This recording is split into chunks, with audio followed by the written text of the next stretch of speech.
ನಾಗದೋಷಕ್ಕೆ ತುಂಬ ಕಾರಣಗಳಿವೆ.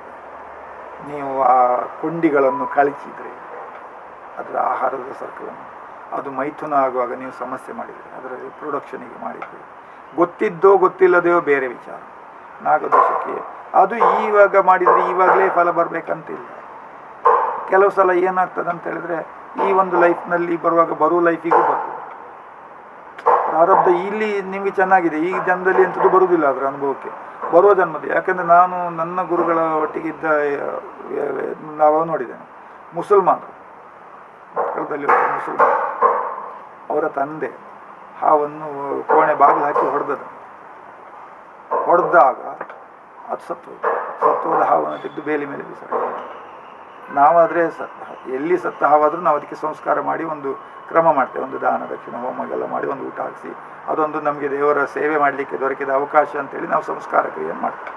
ಅವರು ಅದನ್ನು ಹಾಗೆ ಬೇಲಿ ನೆಕ್ಸ್ಟ್ ಆ ಒಂದು ಜನ್ರೇಷನ್, ಆ ಒಂದು ಮನೆಯಲ್ಲಿ ಹುಟ್ಟುವ ಮಕ್ಕಳಿಗೆಲ್ಲ ಮೇಲಿನ ಚರ್ಮ ಕಿತ್ತೋಗುದು. 4-5 ಹೆಂಡರಿದ್ದರೆ ಅವರ ಮಕ್ಕಳಿಗೆಲ್ಲ ಮುಸಲ್ಮಾನ ಗುರುಗಳಲ್ಲಿ ಬಂದರು. ಯಾರೋ ಎಲ್ಲ ಹೇಳಿದ್ರು, ಅವರಲ್ಲಿಯೂ ಬೇಕಾದಷ್ಟು ಅದಕ್ಕೆ ಮಂತ್ರವಾದಿಗಳೆಲ್ಲ ಇದ್ದಾರೆ. ಎಲ್ಲಿ ನೋಡಿದ್ರು ಅವರಿಗೆ ಅದಕ್ಕೆ ಬೇಕಾದಂಥದ್ದು ಏನು ಸಿಗಲಿಲ್ಲ. ಕಡೆಗೆ ನನ್ನ ಗುರುಗಳನ್ನು ರೆಫರ್ ಮಾಡಿದ್ರು. ರಾಶಿಯಲ್ಲಿ ಗುರುಗಳು ಎಲ್ಲವನ್ನೂ ಹೇಳಿದರು. ಮೊಯ್ದೀನ್ ಬಾಷಾ ಅಂದರೆ ಯಾರು, ಅವ ಯಾಕೆ ಇಂಥ ದಿವಸ ಸಹ ಹೇಳಿದ್ರು, ಇಂಥ ದಿವಸ ಹುಣ್ಣಿಮೆಯಿಂದ 4ನೇ ದಿನಕ್ಕೆ ಯಾಕೆ ಮಾಡಿಲ್ಲ, ಬಾಗಿಲು ಹಾಕಿ ಹೊಡಿಲಿಕ್ಕೆ ಏನು, ಅದು ಎಷ್ಟು ಒಳಗೊಳಾಯಿತು, ಎಷ್ಟು ಒದ್ದಾಡಿತದು ಸಾಯುವಾಗ. ಅದನ್ನು ಅಲ್ಲಿಗೆ ಬಿಟ್ಟರೆ ನೀವು ತೆಗೆದು ಬಿಸಾಡಿದ್ರು. ಈಗ ಅನುಭವಿಸಿ ಆಯಿತು. ಅದು ನಂಬುವಂಥ ಜನವ, ಅದು ಬೇಕು ಪರಿಹಾರ ಅಂತ ಆದರೆ ಅದಕ್ಕೆ ಇಂಥದ್ದೆಲ್ಲ ಕ್ರಮ ಉಂಟು ಅಂತ ಹೇಳಿ ಆಶ್ಲೇಷ ಬೆಲೆ ಎಲ್ಲ ಮಾಡಿ ಒಂದು ಪ್ರಾರ್ಥನೆ ಮಾಡ್ಬೋದು.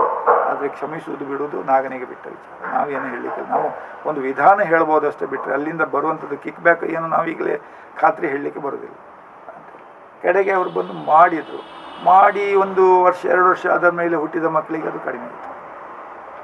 ಇದು ಅಂದರೆ ಈಗ ನಾನು ಈ ಜನ್ಮದಲ್ಲಿ ಒಂದು ಸನಾತನಿ ಆಗಿದ್ದರೆ, ಹಿಂದಿನ ಜನ್ಮದಲ್ಲಿ ನಾನು ಒಬ್ಬ ಕ್ರೈಸ್ತನೋ ಬುದ್ಧನೋ ಮುಸಲ್ಮಾನೋ ಆಗಿದ್ದಿರ್ಬೋದು. ಅದು ನಮ್ಮ ಫೇತ್. ಇಟ್ ಇಸ್ ನಾಟ್ ಅಲ್ಲಿನಿಂದ ಅಲ್ಲಿ ಮುಸಲ್ಮಾನ ಅಥವಾ ಅಲ್ಲಿ ಕ್ರಿಸ್ತಾನ ಆದರೆ ಇಲ್ಲಿ ಕ್ರಿಸ್ತಾನ ಆಗಬೇಕಂತ ಹೇಳುವಂಥದ್ದು ಏನಿಲ್ಲ. ಪ್ರಾರಂಭದಲ್ಲಿ ಏನೂ ಆಗಲಿಕ್ಕೆ ಸಾಧ್ಯ ಇದೆ. ಕರ್ಮಕ್ಕೆ ಅನುಭವಿಸಿದಾದಂಥ ನಿಮಗೆ ಪಾತ್ರ ಬರುವಾಗ ಈಗಿಯೂ ಆಗಲಿಕ್ಕೆ ಸಾಧ್ಯ ಉಂಟು. ಅದು ನೀವು ನಂಬಿದ ತತ್ವ, ಅದು ಫೇತ್ ಸಿಸ್ಟಮ್. ನಾನು ಅದನ್ನೆಲ್ಲ ಅದಕ್ಕೆ ಹೆಚ್ಚು ಬಲ ಕೊಡೋದಿಲ್ಲ. ಧರ್ಮ ಎಲ್ಲರಿಗೂ ಒಂದೇ ಧರ್ಮ, ಅದು ಸನಾತನ ಧರ್ಮ.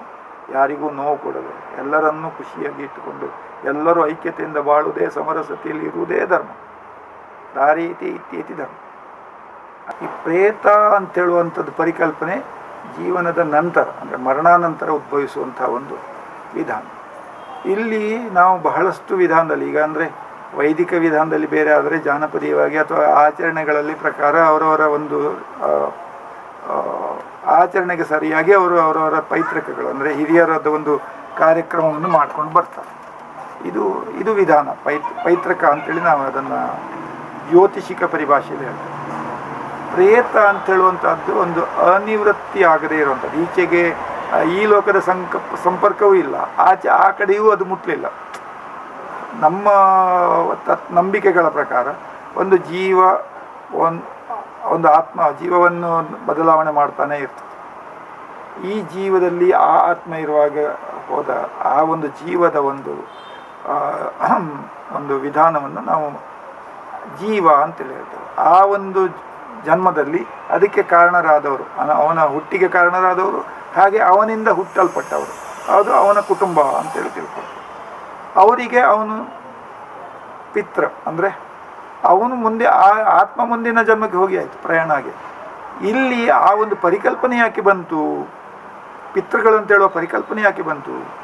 ಪಿತೃಗಳಂತೇಳುವ ಪರಿಕಲ್ಪನೆ ಮತ್ತಂತಲ್ಲ, ನಿಮ್ಮ ಭೌತಿಕ ದೇಹಕ್ಕೆ ಕಾರಣರಾದವರು. ನೀವು ಯಾರ ಕಾರಣದಿಂದಾಗಿ ಈ ಭೂಮಿಗೆ ಜನ್ಮಕ್ಕೆ ಬಂದಿದ್ದೀರಿ, ನಿಮ್ಮ ತಾಯಿ, ನಿಮ್ಮ ತಂದೆ ಅಲ್ವಾ? ಅವರಿಗೆ ನೀವೊಂದು ಕೃತಜ್ಞತೆ ಸಮರ್ಪಿಸಬೇಡುವ?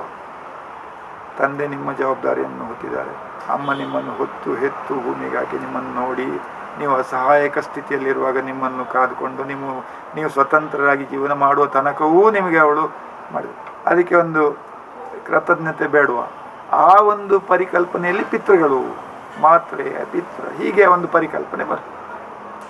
ಅದರ ಮುಂದುವರಿದ ಒಂದು ವಿಚಾರವೇ ಇದು ಪಿತೃಗಳು. ಅಲ್ಲಿ ಇರುವಾಗ, ದೇಹದಲ್ಲಿ ಇರುವಾಗ ಅವರು ನಮಗೆ ತಂದೆ ತಾಯಿ. ಅವರು ಗತರಾದಾಗ ಅವರ ಆತ್ಮ ಬೇರೆ ಕಡೆ ಹೋಗಿರ್ತದೆ ನಿಜ, ಬಟ್ ಅವರ ಆ ಒಂದು ಸಾತ್ವಿಕ ರೂಪ ನಮ್ಮ ಮನಸ್ಸಿನಲ್ಲಿ ಹಾಗೆ ಇರ್ತದೆ. ನಿಮಗೆ ಆ ಆತ್ಮ ಇಲ್ಲಿ ಸಂಚಾರ ಮಾಡಿದೆ ಅಂತ ತಿಳ್ಕೊಳ್ಳುವಂಥ ಶಕ್ತಿ ಬರುವುದಿಲ್ಲ. ಅದು ಸಾಮಾನ್ಯ ಮನುಷ್ಯರಿಗೆ ಯಾರಿಗೂ ಇರುವುದಿಲ್ಲ, ಜ್ಞಾನಿಗಳಿಗೆ ಬರ್ಬೋದು. ಹಾಗಿರುವಾಗ ನಿಮಗೆ ಒಂದು ಧನ್ಯವಾದ ಅಥವಾ ಒಂದು ಕೃತಜ್ಞತೆ ಸಮರ್ಪಣೆ ಮಾಡಲಿಕ್ಕೆ, ನಿಮಗೆ ನಿಮ್ಮ ಭಾವನೆಗಳನ್ನು ಅರ್ಪಣೆ ಮಾಡಲಿಕ್ಕೆ ಒಂದು ವಿಧಾನ ಪಿತೃಗಳು. ಮತ್ತು ನೀವು ಈ ದೇಹದಲ್ಲಿರುವಾಗ ಅಥವಾ ನಿಮ್ಮ ಹಿರಿಯರು ಈ ದೇಹದಲ್ಲಿರುವಾಗ ನಿಮ್ಮ ರಕ್ಷಣೆಯನ್ನು ಮಾಡಿದ್ದಾರೆ, ನಿಮಗೆ ಬೇಕಾದದ್ದನ್ನೆಲ್ಲ ತಂದುಕೊಟ್ಟು ನಿಮ್ಮನ್ನು ಪೋಷಿಸಿದ್ದಾರೆ. ರಕ್ಷಣೆ ಪೋಷಣೆ ಇಬ್ಬರು ಹೊತ್ತವರು ಯಾರು? ಪಿತೃಗಳು. ಇನ್ನು ನೀವು ಹೀಗೆ ಆದ ಮೇಲೆ, ಅವರು ಕಾಲ ಆದ ಮೇಲೆ ಅವರು ಇಲ್ಲ ಅಂತೇಳಿ ಯಾಕೆ ತಿಳ್ತಾರೆ? ಅವರು ನಿಮಗೆ ರಕ್ಷಣೆಗೆ ಇರ್ತಾರೆ. If not in physical form, they will be in spiritual form. ಹಾಗಿರುವಾಗ ಅವರ ಆರಾಧನೆ ಮಾಡುವುದು ಒಂದು ಒಳ್ಳೆ ವಿಚಾರ. ಅವರ ನೆನವರಿಕೆ ಮಾಡಿಕೊಳ್ಳೋದು, ಅವರ ಕರ್ತವ್ಯವನ್ನು, ಅವರು ಮಾಡಿದಂಥ ಒಂದು ಉಪಕಾರವನ್ನು ನಾವು ಸ್ಮರಿಸುವುದು, ಇದೊಂದು ಒಳ್ಳೆಯ ವಿಧಾನ, ಒಂದು ನಾಗರಿಕ ಲಕ್ಷಣ. ಹಾಗಿರುವಾಗ ಅದನ್ನು ನಾವು ಫಾಲೋ ಮಾಡ್ಕೊಂಡು ಬರೋದು. ಆದರೆ ಕೆಲವು ಸಲ ಏನಾಗ್ತದೆ, ಆ ಪಿತೃಗಳಿಗೆ ಬೇಕಾದಂಥ ಸಂಸ್ಕಾರಗಳು ಆಗಿರುತ್ತೆ, ಅದು ಎಲ್ಲೋ ಅತಂತ್ರವಾಗಿ ಸಿಲುಕಿಕೊಂಡಿರ್ತದೆ. ಅಂದರೆ ಅಲ್ಲಿ ಮೇಲೆ ಹೋಗಲಿಕ್ಕೆ ಆಗೋದಿಲ್ಲ, ಕೆಳಗೆ ಅದಕ್ಕೆ ಕೆಲವೆಲ್ಲ ಒಂದು ಅಪಘಾತದಲ್ಲಿ, ಯಾವುದೋ ಒಂದು ಪ್ರಾಕೃತಿಕ ವಿಕೋಪದಲ್ಲಿ ಸಿಲುಕೊಂಡಿರ್ತಾರೆ, ನಮಗೆ ಸಿಕ್ಕಿರುವುದಿಲ್ಲ, ಅಥವಾ ಅದಕ್ಕೆ ಬೇಕಾದಂಥ ವಿಧಾನದಲ್ಲಿ ಅದರದ್ದು ಅಂತಿಮ ಪ್ರಕ್ರಿಯೆಗಳು ಅವೆಲ್ಲವೂ ಆಗಿರುವುದಿಲ್ಲವಾದ ಕಾರಣ ಅದು ಒಂದು ಅತಂತ್ರ ಪರಿಸ್ಥಿತಿಯಲ್ಲಿ ನಿಂತಿರ್ತದೆ. ಅದನ್ನು ನಾವು ಪ್ರೇತ ಅಂತ ಹೇಳುವಂಥ ಒಂದು ಸಾಮಾನ್ಯವಾಗಿ ನಾವು ಹೇಳ್ತೇವೆ. ಕುಲೆಗಳು, ನಾವು ಪುತ್ತೂಳನ್ನು ಕುಲೆ ಅಂದರೆ ಹಿರಿಯರ ಆತ್ಮಗಳು. ನಿಮಗೆ ದೈಹಿಕ ರೂಪದಲ್ಲಿದ್ದಾಗ ಅವರಿಂದ ಎಲ್ಲ ರಕ್ಷಣೆ ಪೋಷಣೆ ಎಲ್ಲ ಸಿಕ್ಕಿದೆ. ನಿಮಗೆ ಅವರು ಆಚೆ ಹೋದರೂ ಅಲ್ಲಿಂದನೇ ನಿಮಗೆ ಅವರು ಆಶೀರ್ವಾದ ಮಾಡ್ತಾರೆ ಅಂತ ಹೇಳುವಂಥದ್ದು ಒಂದು ಸ್ಥೂಲ ಕಲ್ಪನೆ ನಮಗೆ. ಇಲ್ಲಿ ಆಗತಕ್ಕಂಥ ನಿಮಗೆ ಬೇಕಾದಂಥ ಎಲ್ಲ ಫೇವರ್ಸ್ ಅವರೇ ನಿಮಗೆ ಕೊಡುವಂಥದ್ದು ಅಂತ ಹೇಳುವಂಥದ್ದೇ ತತ್ವ. ಯಾಕಂದರೆ ದೇವರಿಗಾದರೂ ಒಂದು ಹಣ್ಣು ಕಾಯಿ ಮಾಡಲಿಕ್ಕೆ ತಡ ಆದರೆ ತೊಂದರೆ ಇಲ್ಲ, ಹಿರಿಯರನ್ನು ನಾವು ಸ್ಮರಿಸಲೇಬೇಕು ಅಂತ ಹೇಳುವಂಥದ್ದು ಮೂಲ ನಂಬಿಕೆ ನಮಗೆ. ಅವರಿಗೆ ಅವರಿಗೆ ಏನು ಬೇಕು? ನಿಮ್ಮ ಶ್ರದ್ಧೆ, ನಿಮ್ಮ ಭಕ್ತಿ ಅಥವಾ ನಿಮ್ಮ ಸ್ಮರಣೆ, ಅವರ ಸ್ಮರಣೆ ನೀವು ಮಾಡ್ತಿರ್ಬೇಕು. ಇನ್ನು ನಿಮ್ಮ ಪದ್ಧತಿಗೆ ಅನುಗುಣವಾಗಿ ಎಡೆ ಇಡುವುದು, ಮಿಸಲ್ ಇದೆಲ್ಲ ನಿಮ್ಮ ಕ್ರಮ. ನಾವು ವೈದಿಕರಲ್ಲಿ ಅದಕ್ಕೆ ಪಿಂಡ ತರ್ಪಣ ಇಂಥದ್ದನ್ನೆಲ್ಲ ಅವರವರ ಆಚರಣೆಗಳಿಗೆ ಸರಿಯಾಗಿ ಮಾಡ್ತಾರೆ. ನೀವು ಅದನ್ನು ಮಾಡದೇ ಇದ್ದ ಸಂದರ್ಭದಲ್ಲಿ ಅವರಿಗೆ ಅದನ್ನು ಸ್ಮರಣೆ ಮಾಡೋರು ಯಾರು ಅಂತ ಹೇಳುವ ಒಂದು ಪರಿಕಲ್ಪನೆಯಿಂದ ಇದು ಬಂತು. ಪಿತೃಗಳು ಅಥವಾ ಪ್ರೇತಗಳು ಬಂದಿದೆ ಅಂತ ಹೇಳಿ ಅದು ನಿವೃತ್ತಿ ಆಗಲಿಲ್ಲ. ನಿವೃತ್ತಿ ಯಾರು ಮಾಡಬೇಕಿತ್ತು? ಏನು ಮಾಡಬೇಕಿತ್ತು ತಾನೆ. ನಿಮ್ಮ ಕಾರಣ, ನಿಮ್ಮ ಭೌತಿಕ ದೇಹಕ್ಕೆ ಕಾರಣರಾದವರಿಗೆ ಒಳ್ಳೆ ಮಾಡಬೇಕಾದ್ದು. ನೀವು ವೃದ್ಧಾಶ್ರಮದಲ್ಲಿ ಹಾಕಿದ್ರು ಹೋದ್ರಿ, ಅವ್ರು ಎಲ್ಲೋ ಹೋದ್ರು ಸತ್ತೋದ್ರು, ಅವರಿಗೆ ಯಾರೋ ವೃದ್ಧಾಶ್ರಮದವ್ರು ಹೋಗಿ ತಗೊಂಡೋಗಿ ವ್ಯವಸ್ಥೆ ಮಾಡಿ. ಹಾಗಿರುವಾಗ ಅವ್ರು ಎಷ್ಟು ನೊಂದ್ಕೊಂಡಿರಬೇಡ. ಈ ಒಂದು ಇದೆಲ್ಲ ಭಾವನೆಗಳ ಮೊತ್ತವೇ ಅದು ಪ್ರೇತ ಅಂತ ಪರಿಕಲ್ಪನೆ. ಅವರಿಗೆ ಸದ್ಗತಿ ಆಗಲಿಲ್ಲ. ಸದ್ಗತಿ ಅಂದರೆ ಏನು? ನೀವು ಸದ್ಗತಿ ಮಾಡಲಿಕ್ಕೆ ನಿಮಗೆ ಅವಕಾಶ ಇಲ್ಲ. ಅಲ್ಲಿ ಸದ್ಗತಿ ಆಗಬೇಕು, ನೀವು ಮಾಡೋದು ಪ್ರಕ್ರಿಯೆಯಿಂದ, ನಿಮ್ಮ ಧನ್ಯತಾ ಭಾವದಿಂದ ಅದಕ್ಕೇನೋ ಒಂದು ಕೆಲವು ಸಂಸ್ಕಾರಗಳನ್ನು ಮಾಡಬೇಕು. ಅದು ಮಾಡಿದರೆ ಅದರಷ್ಟಕ್ಕೆ ಹೋಗ್ತದೆ. ಇನ್ನು ಅದನ್ನು ಮಾಡಲಿಲ್ಲದಿದ್ದರೆ ಆಗುವ ದೋಷಗಳು ಬಹಳಷ್ಟು. ನಾವು ಹೇಳ್ತೇವೆ, ಕೃತಜ್ಞತೆಗಿಂತ ದೊಡ್ಡ ಅಪರಾಧವೇ ಇಲ್ಲ. ಬ್ರಹ್ಮತ್ಯಾದೋಷಕ್ಕಾದರೂ ಒಂದು ಪ್ರಾಯಶ್ಚಿತ್ತ. ಅನ್ಗ್ರೇಟ್ಫುಲ್ನೆಸ್ ಅಥವಾ ಕೃತಜ್ಞತೆಗೆ ಪ್ರಾಯಶ್ಚಿತ್ತವೇ ಇಲ್ಲ. ಸಣ್ಣ ಉಪಕಾರವಾದರೂ ನಾವು ಪದೇ ಪದೇ ಸ್ಮರಿಸ್ತಾ ಇರಬೇಕು ಅಂತಾರೆ ನಮ್ಮ ಸನಾತನ ಧರ್ಮ. ಯಾಕಂದರೆ ನೀವು ಇಲ್ಲಿ ಇರೋದು ಎಲ್ಲವೂ ಬೇರೆಯವರಿಂದ ಪಡೆದದ್ದೇ. ನೀವು ಬರುವಾಗ ತಂದದ್ದಿಲ್ಲ, ಹೋಗುವಾಗ ತಗೊಂಡು ಹೋಗೋದಿಲ್ಲ. ಇಲ್ಲಿ ಕುಡಿದ ಗಾಳಿ, ಇಲ್ಲಿ ಪಡೆದ ನೀರು, ಇಲ್ಲಿ ಪಡೆದ ಬೆಳಕು ಇಲ್ಲಿಂದನೇ ಪಡೆದದ್ದು. ನಿಮಗೆ ಅವರಿಗೆ ಥ್ಯಾಂಕ್ಸ್ ಹೇಳಲಿಕ್ಕೆ ನಿಮಗೆ ಗೊತ್ತಿಲ್ಲ ಅಂದರೆ ನೀವೇನು ಸಾರ್ಥಕಿ ಏನಾಯಿತು? ಅದು ಅದರ ಮೂಲ ತತ್ವ, ಕೃತಜ್ಞತಾ ಸಮರ್ಪಣೆ. ಅದನ್ನು ನೀವು ಮಾಡಲಿಲ್ಲ, ನಿಮ್ಮ ಕರ್ತವ್ಯದಲ್ಲಿ ಚ್ಯುತಿಯಾಗಿದೆ. ಆವಾಗ ನೀವು ಹೇಗೆ ನಿರೀಕ್ಷಿಸ್ತೀರಿ ನಿಮಗೆ ಬೇಕಾದದ್ದೆಲ್ಲ ಟೈಮ್ಗೆ ಸಿಗಬೇಕಂತ? ಮದುವೆ ಆಗಬೇಕು, ಮಕ್ಕಳಾಗಬೇಕು, ಕೆಲಸ ಆಗಬೇಕು, ಮನೆ ಆಗಬೇಕು, ಇವೆಲ್ಲ ನಿಮ್ಮ ಲೌಕಿಕ ಬಯಕೆಗಳು.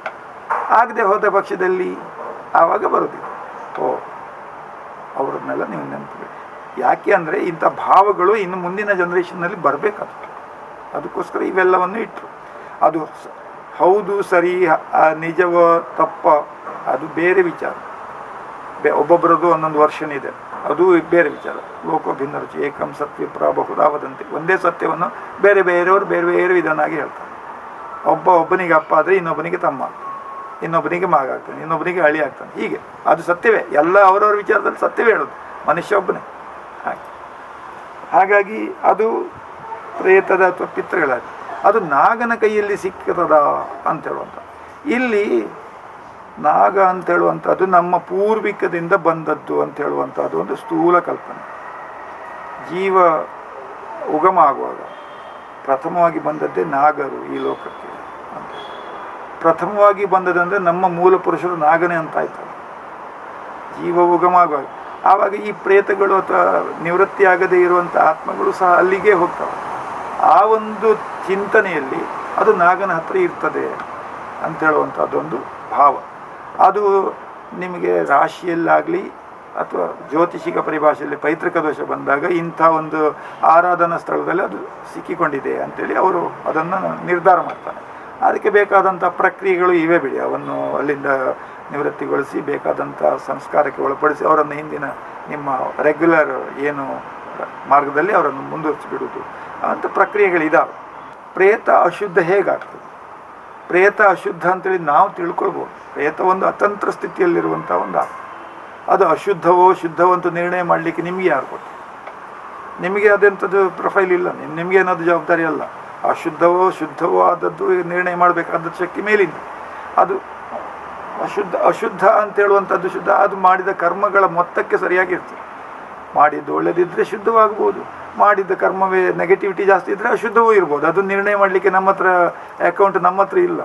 ಯಾರ್ದಾದ್ರೂ ನಾವೀಗ ಎಷ್ಟು ತಪ್ಪು ಮಾಡಿದರೆ ಎಷ್ಟು ಒಪ್ಪು ಮಾಡಿ ನಾವು ಎಲ್ಲಿ ಮಾಡ್ತೇವೆ? ನಿಮಗೆ ಫಲ ಬರುವಾಗ ಗೊತ್ತಾಗ್ತದೆ, ಆ ಮೊರಾಣಿ ಒಂದು ಇಂಚಿನ ಹಣ್ಣು ಮಾರೆ ಅಂತೇಳಿ ನೀವು ಕಾರಿಲೇಟ್ ಮಾಡ್ಬೋದು. ಬಿಟ್ಟರೆ you can not judge the quantum of your negativity or positivity. It is beyond our factor of control. ಆಹಾರ ಪದ್ಧತಿಗೆ ಸಂಬಂಧಪಟ್ಟ ವಿಚಾರ. ಆಹಾರ ಪದ್ಧತಿ ಇದೆ ಅಂತೇಳಿ ತಪ್ಪು ಇದೆ ಸರಿ ಅಂತ ಹೇಳುವ ಒಂದು ನಿರ್ಣಯ ನಾವು ಕೊಡಲಿಕ್ಕೆ ಬರಬೇಕು. ಅದು ಅವರವರ ಆಚರಣೆ ಮಾಡಿಕೊಂಡು ಬಂದಂಥ ವಿಧಾನದಲ್ಲಿ ಹೊಂದಿಕೊಂಡು. ಕೆಲವರಿಗೆ ಮಾಂಸಾಹಾರ ತಿಂದುಕೊಂಡು, ಯಾಕಂದರೆ ಪಂಬದರಿಗೆ ನಲಿಕೆಯವರಿಗೆ ಅವರಿಗೆ ಹಸಿ ಮಾಂಸ ತಿಂದುಕೊಂಡು ಅವರು ಧಾರಣೆ ಮಾಡ್ತಾರೆ. ನೋಡಿದ್ದೀವಿ ನಾವು ನಲಿಕೆಯವರು, ದೈವ ವೇಷ ಕಟ್ಟೋರು, ಅವರು ಅಲ್ಲಿಯ ಕೋಳಿ ಇದು ಮಾಡ್ತಾರೆ. ಮತ್ತು ಅವರಿಗೆ ಸೂತಕದಲ್ಲಾಗವೂ ಇಲ್ಲ, ಅಪ್ಪ ಸತ್ರು ಅವರು ವೇಷ ಕಟ್ತಾರೆ. ಅವರಿಗೆ ಮೈಲಿಗೆ ಅಂತೇಳಿ ಅಥವಾ ಆಮೆ ಗಿಮೆ ಅಂಥದ್ದು ಇಲ್ಲ. ಅದು ಅವರ ಆಚರಣೆ. ಅದನ್ನು ನಾವು ಒಪ್ಪಿದ್ದೇವೆ, ಅದನ್ನು ನಾವು ಒಪ್ತೇವೆ. ಯಾಕಂದರೆ ಆಚರಣೆ ಇರುವಾಗ ನೀವು ಒಪ್ಪದೇ ಇರ್ಲಿಕ್ಕೆ ಸಾಧ್ಯ ಇಲ್ಲ. That is the practice you are following. How can you deny? You have to respect it. ಅದೇ ರೀತಿ ಆಹಾರ ಕ್ರಮವೂ ಅಷ್ಟೇ. ಆಹಾರ ಅಂತೇಳುವಂಥದ್ದು ಏನು? ನಿಮ್ಮ ದೇಹದ ಅವಶ್ಯಕತೆ, ನಿಮ್ಮ ದೇಹದ ಶಕ್ತಿಗೆ ಬೇಕಾಗಿ, ನಿಮ್ಮ ದೇಹದ ಒಂದು ಪ್ರಕ್ರಿಯೆಗೆ ಅಥವಾ ಜೈವಿಕ ಪ್ರಕ್ರಿಯೆಗಳಿಗಾಗಿ ನೀವು ಬೇಕಾದಂಥ ಒಂದು ಕೊಡುವಂಥ ಶಕ್ತಿ ವಿಧಾನ. ಅದು ತಪ್ಪು ಸರಿ ಅದು ಅವರವರೇ ನೋಡ್ತಾರೆ. ಸಾತ್ವಿಕ, ಮಾನಸಿಕ, ರಾಜಸಿಕ, ತಾಮಸಿಕ ಆಹಾರ ಅದು ಅವರವರಿಗೆ ಬಿಟ್ಟದ್ದು. ನಿಮಗೆ ಯಾವುದು ತಿನ್ನಲಿಕ್ಕೆ ಅನುಕೂಲ ಇದೆಯೋ, ಯಾವುದು ನಿಮಗೆ ಧಾರಾಳವಾಗಿ ಸಿಗ್ತದೋ, ಯಾವುದನ್ನು ನೀವು ಜೀರ್ಣ ಮಾಡಿ ನಿಮಗೆ ಶಕ್ತಿಯನ್ನು ನೀವು ಪಡೀಲಿಕ್ಕೆ ಅರ್ಹರಿದ್ದೀರೋ ಅದೇ ನಿಮ್ಮ ಆಹಾರ ಅಂತ ಅನ್ಸ್ಕೊಳ್ಬೋದು. ಹಾಗಿರುವಾಗ ಅದು ತಪ್ಪು ಇದು ಸರಿ ಅಂತ ಹೇಳಲಿಕ್ಕೆ ನಾವು ಹೇಗೆ? ಇನ್ನು ನಾಗ ಕಪ್ಪೆ ಅದು ಜೈವಿಕ ವಿಧಾನ. ನಾನು ಹೇಳಿದೆ ನಾಗ ಕಪ್ಪೆ ತಿನ್ನುವುದು ಅಂತ ಹೇಳಿದ್ರೆ ಅದು ಆಹಾರ ಆಹಾರ ಚಕ್ರಕ್ಕೆ ಇರುವಂಥದ್ದು ಜೈವಿಕ ವಿಧಾನ. ನಾವು ಸಾತ್ವಿಕ ರೀತಿಯಲ್ಲಿ ಆರಾಧನೆ ಮಾಡುವಾಗ ಅದು ಸ್ವಲ್ಪ ಬರೀ ಗಾಳಿಯನ್ನೇ ನುಂಗಿಕೊಂಡು ಇರುವಂಥದ್ದು ಅಂತೇಳಿ ನಾವು ನಂಬ್ತೀವಿ. ವಾತಾಹಾರ ಅಂತೇಳಿ ಆಹಾರ, ಅದಕ್ಕೆ ಗಾಳಿಯ ಆಹಾರ, ಮತ್ತು ಬೇರೆ ಏನು ಬೇಕಾಗಿಲ್ಲ ಅಂತೇಳಿ. ಯಾಕಂದರೆ ಈ ದೇಹದ ಗಾಳಿಯಲ್ಲಿರುವ ಪೋಷಕಾಂಶಗಳನ್ನೇ ಅದು ಕನ್ವರ್ಟ್ ಮಾಡಿ ಈಗ ಸಸ್ಯಕ್ಕೆ ನೀವು ಆಹಾರ ಹಾಕ್ತೀರ. ಬರೀ ನೀರು, ಬೆಳಕು ಮತ್ತು ಮಣ್ಣಿನಲ್ಲಿ ಬೆಳೀತದೆ. ಅದೇ ರೀತಿ ಪ್ರಕೃತಿ. ಇನ್ನು ಆಹಾರ ಪದ್ಧತಿ ಅದು ತಪ್ಪು. ಕೆಲವರು ಅವರವರ ಪದ್ಧತಿಗಳಿಗೆ ಅನುಸಾರವಾಗಿ ಈಗ ಒಂದು ಮನೆಯಲ್ಲಿ ಒಂದು ದೇವರ ಕಾರ್ಯ ಆಗುವಾಗ ಒಂದು 5 ದಿನ ಗೌಲ್ ಬುಡು ಅಂತೇಳಿ ಮಾಂಸಾಹಾರ ಅಥವಾ ಬೇರೆ ಮತ್ಸ್ಯಾಹಾರ ಎಲ್ಲ, ಮೀನು ಮಾಂಸ ಎಲ್ಲ ಬಿಡ್ತಾರೆ. ಯಾಕೆಂದರೆ ಅವರೊಂದು ಪ್ರಕ್ರಿಯೆಗಳಿಗೆ ಒಳಪಡಿಸಿ ನಾವು ಸಮರ್ಥರಿದ್ದೇವೆ ದೇವರ ಕೆಲಸ ಮಾಡಲಿಕ್ಕೆ. ನೀವು ನಿಮಗೆ ಒಂದು ಮಾನಸಿಕ ಸಿದ್ಧತೆ ಮಾಡಿಕೊಡಿ. ಆಹಾರದಿಂದ ಏನೂ ಇಲ್ಲ. ಇದು ನನ್ನ ಗುರುಗಳು ನನಗೆ ಹೇಳಿದ್ದ ಅಂತ ಹೇಳಿದರೆ ನಮ್ಮಲ್ಲಿ ತುಂಬ ಗೊಂದಲಗಳಿವೆ. ಕೆಲವರಿಗೆ ಮುಸುರೆ ಆಗುತ್ತೆ, ಅಕ್ಕಿದು ಅನ್ನದ್ದು ಎಲ್ಲ ತಿಂದರೆ ಅದು ಮುಸುರೆ ಅಂತ. ಹಾಗಂತೇಳಿ ನಾವು ಚಪಾತಿ ಅವಲಕ್ಕಿ ಇಂಥದ್ದು ತಿಂದರೆ ಅದು ಅಡ್ಡಿಲ್ಲ, ಅದು ಮುಸುರೆ ಅಲ್ಲ, ಅದು ತಿನ್ಬೋದು. ಆಚಿನವರಿಗೆ ಗೋಧಿ ಅಥವಾ ಗೋಧಿ ಆಹಾರ ತಿಂದರೆ ಅವರಿಗೆ ಅದು ಮುಸುರೆ, ಅನ್ನ ತಿಂದರೆ ಅವರಿಗೆ ಮುಸುರೆ ಅಲ್ಲ. ಅವರವರ ಆಹಾರ ಪದ್ಧತಿ ಅದು ಅಲ್ಲಿ ಅದು ಮಾನ್ಯ ಆಗೋದು. ಅದು ಇಲ್ಲಿ ಇದು ಯಾಕೆ ಮಾನ್ಯ ಆಗಬಾರ್ದು? ಆಹಾರದ್ದು ಪದ್ಧತಿ ಆಹಾರ ಆಫ್ಟರ್ ಆಲ್ ನಿಮ್ಮ ಆಹಾರ ನಿಮ್ಮ ದೇಹದಲ್ಲಿ ಎಷ್ಟೊತ್ತಿರ್ತದೆ? 4-5 ಗಂಟೆ ಅದು ಇಲ್ಲಿ ಇರ್ತದೆ. ಇಲ್ಲಿ ಬಾಯಿಂದ ತಿಂದು ಅದು ಹೊಟ್ಟೆ ಮುಟ್ಟಿ ಅಲ್ಲಿಂದ ಹೊರಗೆ ಹೋಗ್ತದೆ ಇರುವಂಥದ್ದು. ಅಷ್ಟರೊಳಗೆ ಅದು ಅದಕ್ಕೆ ಬೇಕಾದ ಶಕ್ತಿಯನ್ನು ಅದು ಪರಿವರ್ತಿಸಿ ಕೊಡ್ತದೆ.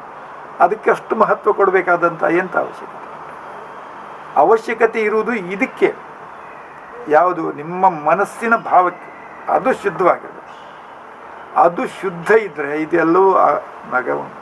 ಇನ್ನು ಆಚಾರ ಬೇಡವೇ? ಬೇಕು. ಆಚಾರ ಅಂದರೆ ಯಾವ ರೀತಿಯಲ್ಲಿ ನಡೀತೀರಿ, ನಿಮಗೆ ಯಾವುದು ನಡೆದ್ರೆ. ಈಗ ನಮಗೆ ಆಚಾರ ಸಂಹಿತೆ ಅಥವಾ ಎಥಿಕಲ್ ಕೋಡ್ಸ್ ಅಂತ ಹೇಳುವುದು ಅದಕ್ಕೋಸ್ಕರ ಹೀಗೆ ಇರಬೇಕಂತೇಳಿ ನಿರೀಕ್ಷೆ ಮಾಡ್ತಾರೆ. ನಾನು ಹೇಳಿ ಬರ್ಮುಡ ಹಾಕ್ಕೊಂಡು ಒಂದು ಟೀ ಶರ್ಟ್ ಹಾಕ್ಕೊಂಡು ಸರ್ಜನ್ ಬರಲಿಕ್ಕೆ ಸಾಧ್ಯ ಇದೆ?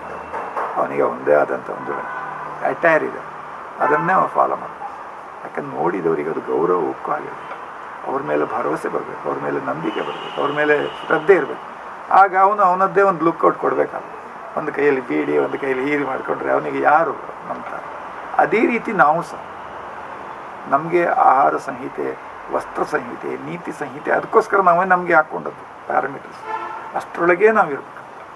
ಅದಕ್ಕಿಂತ ಹೊರಗೆ ಹೋದರೆ ಇವಾಗ ನೋಟಬಲ್ ಹತ್ತು ಮಾರೆ ಮುರಾಣಿ ಯಾರಪ್ಪ ಇಂಚೆ ಮಲ್ತೆ ಮಾರೆ ನೀ ಬರ್ತದ್ದು ಇಂಚೆ ಮಲ್ತಾರೆ ಮಾರೆ ಗಡಂಗಡಿ ಇರ್ತಾರೆ ಮುರಾಣಿ.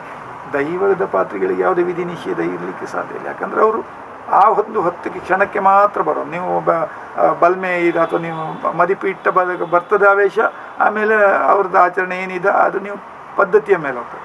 ಬಟ್ ಪಂಡಿತರಿಗೆ ಅಥವಾ ಈ ಒಂದು ವಿಶಿಷ್ಟವಾದಂಥ ಒಂದು ಕ್ಷೇತ್ರದಲ್ಲಿರುವವರಿಗೆ ಅವರಿಗೆ ಆದಂಥ ಒಂದು ಆಚಾರ ಸಂಹಿತೆ, ಚಾರಯತಿ ಇತ್ಯೇತಿ ಆಚಾರ, ಯಾವ ರೀತಿ ನಡಿಬೇಕು ಅಂತ ಹೇಳುವುದಕ್ಕೆ ಆಚಾರ.